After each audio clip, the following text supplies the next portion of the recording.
इस घर में मातम का माहौल है। इस दौरान तो लोग अपने रोज के सुख छोड़ देते हैं, बिस्तर पे सोना छोड़ देते हैं, अच्छा खाना खाना छोड़ देते हैं, और तुम चाहती हो कि हम तीज मनाएं, खुशियां मनाएं। हमारी अम्मा के आत्मा को तुम दुख पहुंचाना चाहती हो, हम ये हरगिज नहीं होने देंगे। ये सब हम नहीं करना चाह रहे, हम तो बस दादी की मर्जी की इज्जत कर रहे हैं। कह दिया ना, हम ये नहीं होने देंगे। लेकिन हमने दादी से वादा किया है कि हम ये मनाएंगे।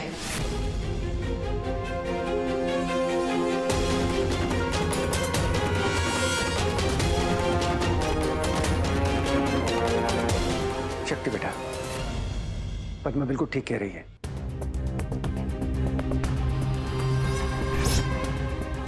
अभी अभी माँ का देहांत हुआ है। इस घर में कोई भी तीज त्योहार मनाना बिल्कुल ठीक नहीं लगेगा। आस पड़ोस के लोग क्या कहेंगे?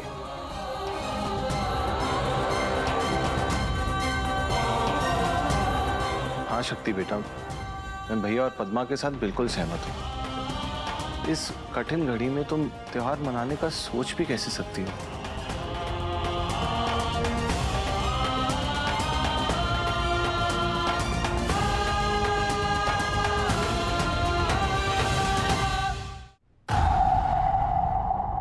अब रोइए मत बुआ जी, ये लीजिए पानी पी लीजिए।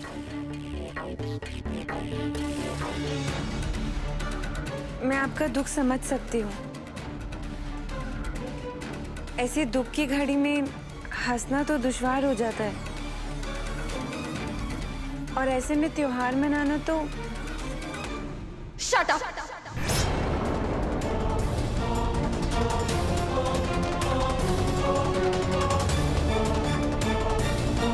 हमारे परिवार के मामले में बात करने की हिम्मत मत करना, वरना।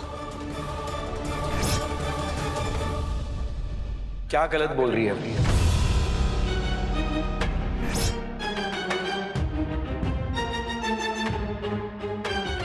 हाँ शक्ति, क्या गलत बोला इसने?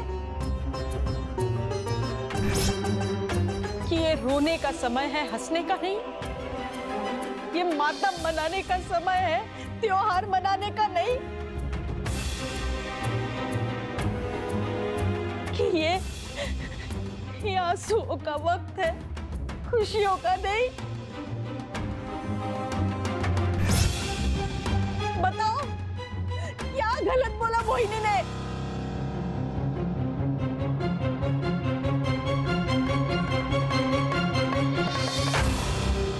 शक्ति, अपने कमरे में जाओ। पहले ही पूरा परिवार गम में डूबा हुआ है, उनके लिए और मुश्किलें मत बढ़ाओ। जाओ।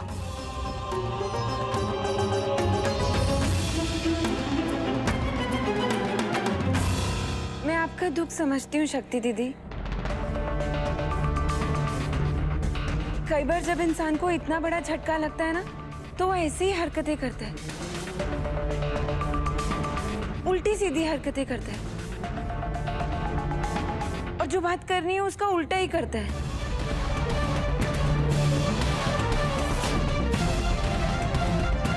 क्या कहना चाह रही हो तुम?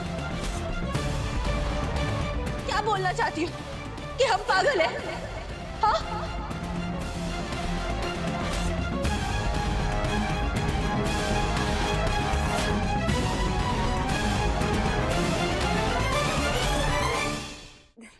नहीं नहीं दीदी, हमारे कहने का मतलब वो नहीं था।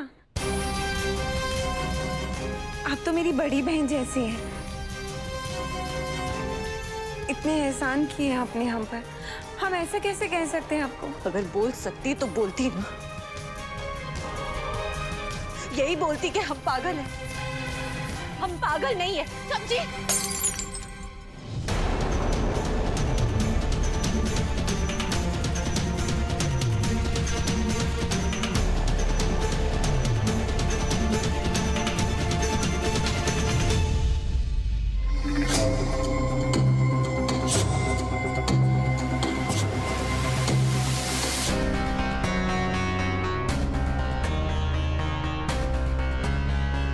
डॉक्टर शिव,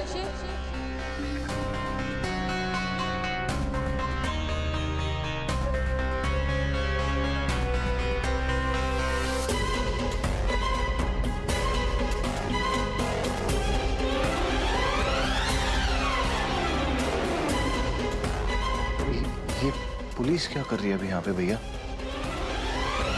ये सब क्या चल रहा है? आप अपनी गारंटी पर शक्ति को घर लेकर आए थे ना? पर यहाँ तो सब क्लियर दिख रहा है।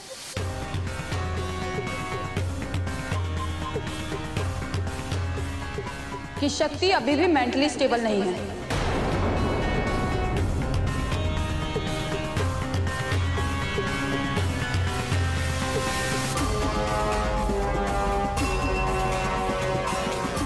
इसलिए आप खुद डॉक्टर विजिट करने के लिए आएंगे।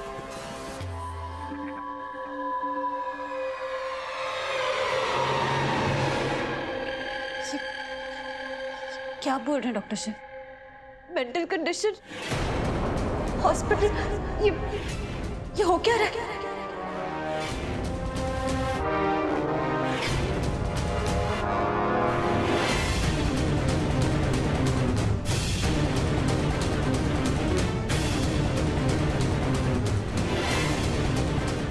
कुछ बोलिए। अब चुप क्यों खड़े? बोलिए ना।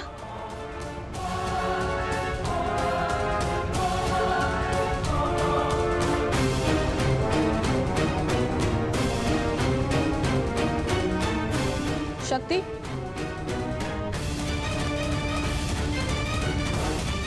आपको पता नहीं कि आपको बेल क्यों मिली है? आपकी मेंटल कंडीशन की वजह से।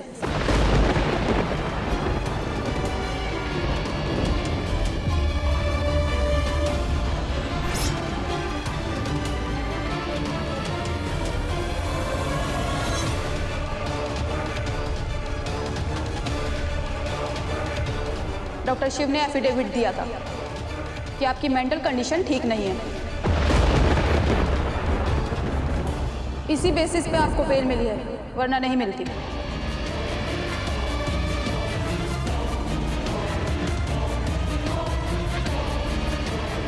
शिव, तुमने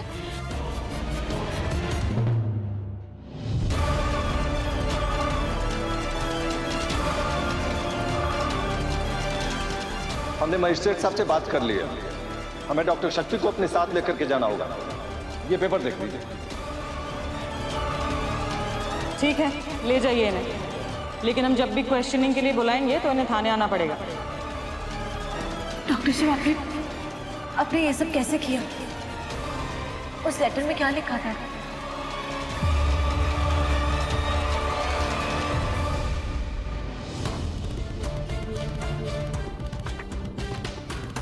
क्या आपको भी लगता है कि हमारी दिमागी हालत ठीक नहीं है? कि हम पागल हैं? शक्ति, मुझे इस बारे में अभी कोई बात नहीं करनी है। अपने कमरे में जाओ। डॉक्टर साहब, मैंने कहा ना, अपने कमरे में जाओ। मैं इस बारे में बात नहीं कर सकता।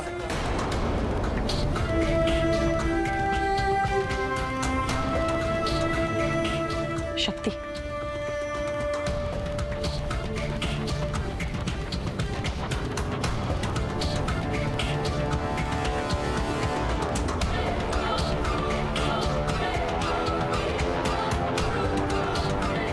आप लोग चिंता मत कीजिए। वो घर में कोई बात हो गई थी जो बढ़ गई, इसलिए शक्ति को गुस्सा आ गया। वो ठीक है। ठीक है, लेकिन हम डेली चेक करने के लिए आएंगे। कोर्ट के ऑर्डर हैं। अभी चलते हैं। चलिए डॉक्टर।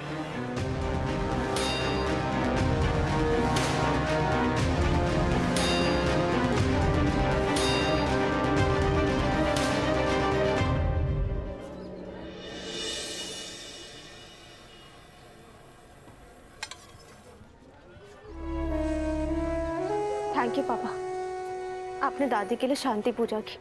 इसमें थैंक यू की क्या बात है बेटा? अरे वो हमारे रिश्तेदार हैं, हमसे बड़ी हैं। हम तो भोलेनाथ से यही प्रार्थना की है कि उनकी आत्मा को शांति मिले।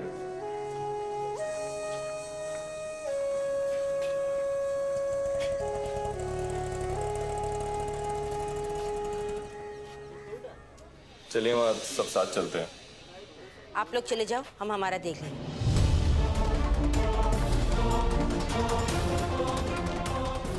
माँ,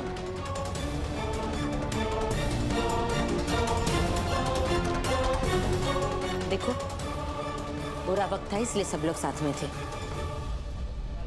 हम नहीं चाहते थे कि कोयल के मायके वालों को पता चले कि हमारे घर में बंटवारा हो चुका है।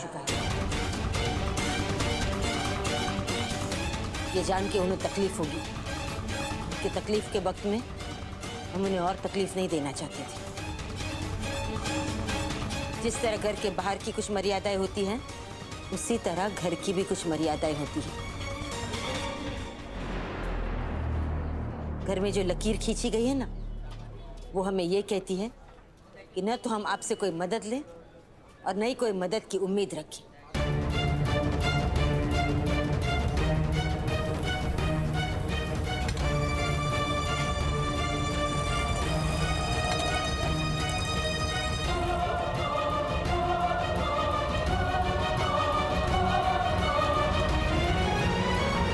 ये मैंने क्या सुना कोयल?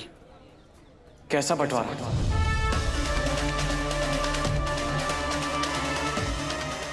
कोई बात नहीं कीर्तन, हमारे घर का मैटर है, हम देख लेंगे।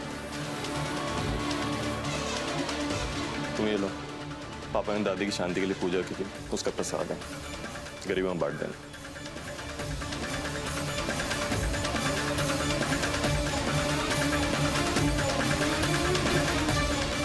चलिए कोई।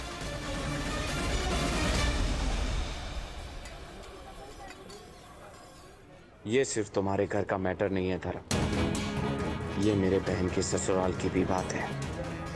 इसमें पढ़ना तो क्या, मैं इसकी गहराई तक जाऊंगा। रिमझिम से पूछता,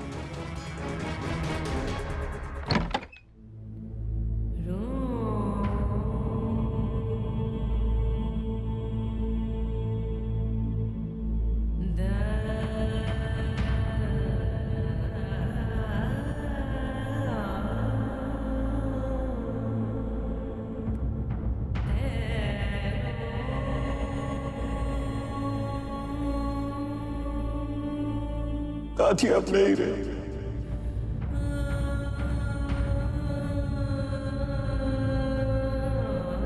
दादी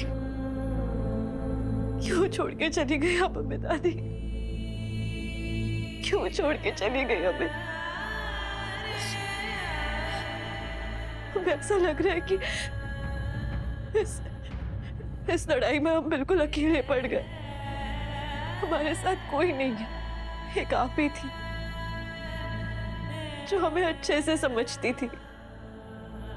पिछले कुछ दिनों में आप हमें कुछ बताने की कोशिश कर रही थी, लेकिन बता नहीं पाई।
प्लीज प्लीज वापस आ जाइए।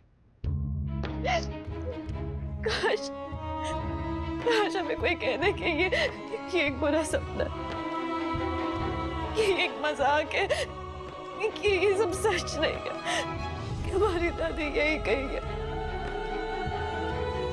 कि वो जल्दी हमारे पास वापस आ जाएगी। काश हमें ये कोई बोलते। प्लीज वापस आ जाइए दादी, प्लीज प्लीज वापस आ जाइए।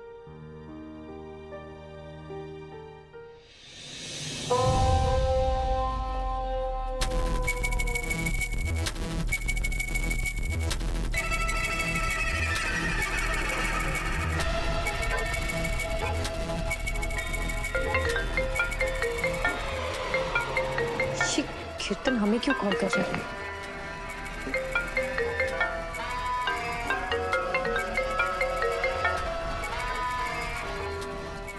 अब भैया भिंडी।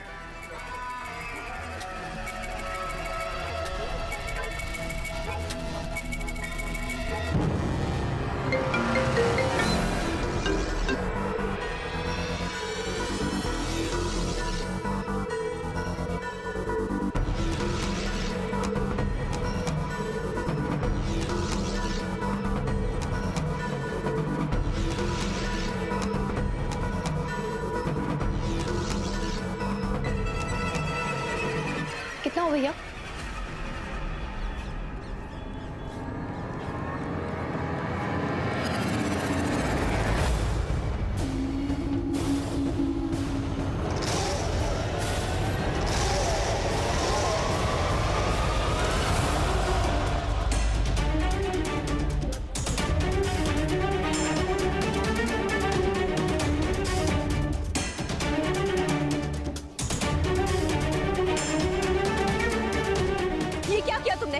दिमाग खराब हो गया तुम्हारा?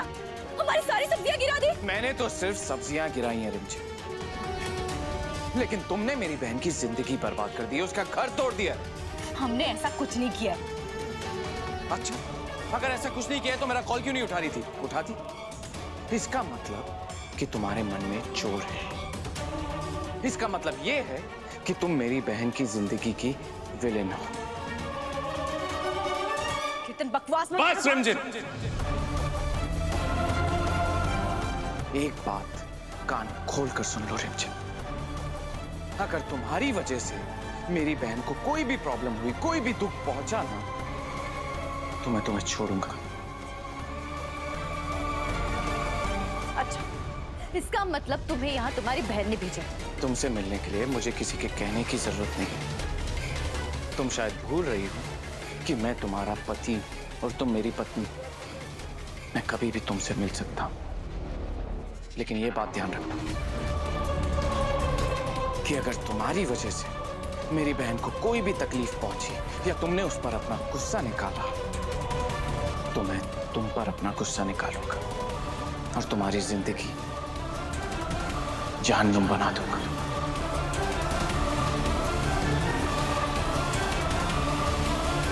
याद रखना। और कितना जहन्नुम करोगे?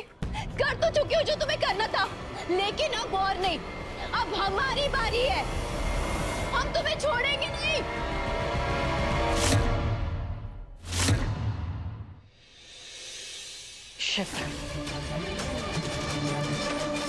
समझाओ शक्ति को। इसी तरह चलता रहा तो पुलिस से तो बच गई, लेकिन पागल खाने से नहीं बच पाएगी वो।